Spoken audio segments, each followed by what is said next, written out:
and go. Hey folks, Triniton here from Alpha Kettlebell Training, and I wanted to share with you a few variations. People often get stagnant in some of the base drills that are really good or are often ignored. Oftentimes when we're doing our kettlebell training, we tend to only either do squatting as opposed to lunging. I don't know why that's devalued. Maybe it's the old perception that the squat is the king of exercise or whatever. I think there's a lot of value and a lot of carryover from where the kettlebell is held on the body from squatting to lunging. But the benefit that I see with the people I work with, and for my own training as well, is that lunging, we get to open up those hips and stretch them out. Especially as we work with maybe an aging population, older population, we need to find as many opportunities for them to do some dynamic flexibility and mobility. And I think the lunge is a great way, plus to work on that single leg strength to a large degree.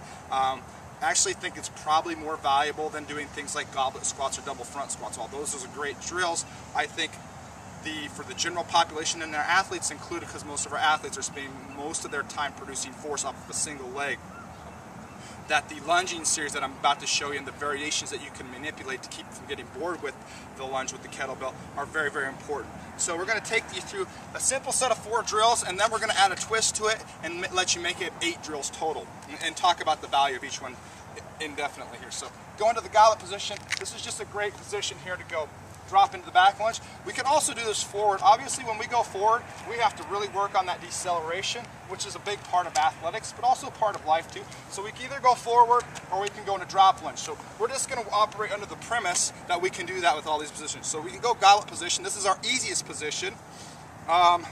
Next we can go just unilateral topside. So this is where we're going to have to be conscious of shifting load away or cueing our body left and right. So you're just going to be nice and tall. So while not as much load, much more demanding exercise from a kind of a core component, also stepping forward, right?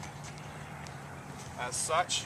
From there we can take it into the double, which is really going to put some pressure on our abs and conditioning component.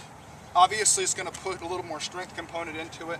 The other thing that we can do with lunging, which it allows us to do, is to go ahead and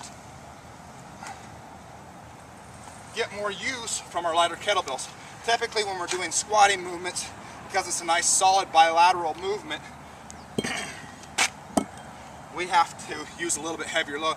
We can use a lighter load. So your 8s for women are still very valuable when it comes to lunging. Guys, you can even get away with getting a really great workout with your 16s or 20, 24 kilo kettlebells. Next we're going to go to a classic kettlebell movement, is a tactical lunge. It's one of the very unique drills that pretty much is unique to kettlebells only. This has to be done from a drop lunge pretty much. Well, no, it doesn't actually. So we're going to step back, we're going to change elevation, nice and tall, pass under. So drop and pass under.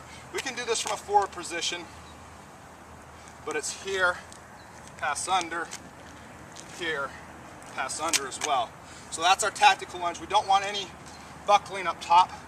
So the next place we take all these to is to a deficit. So we're increasing range of motion. Remember that hip mobility and that loaded hip mobility I spoke about earlier? I've just moved up onto about an 8 or 10 inch platform, but even 2 or 3 inches can be plenty on this. So I'm going to go goblet real quick for you here. Obviously these are going to be all step off. There's not going to be any forward aspect, although we could step onto it probably and make it kind of a step up and then change elevation, push back. We can obviously go unilateral both ways, so we can step off, or we can step up and change elevation. So there you have it, 8 lunging variations. You got the goblet lunge, you got the single side unilateral kettlebell lunge, double rack position lunge, tactical, and then from a deficit. So you have 8 total variations, plus when you add in your forwards and backs, that doubles that again. So you're about 16 total versions of kettlebell lunging. That's going to help you add a lot of variety to your workouts, a lot of value. Most of us don't do nearly enough mobility and stretching. It's going to be a way to add stretching. Also work on strengthening. Most of us have asymmetries left to right with regarding strength. So take these variations, put them into your program as you see fit, and really enjoy how the lunging pattern can help improve your fitness, strength, and overall health and mobility, whether you're an athlete or just somebody that's looking to great fat loss results. We'll talk to you soon.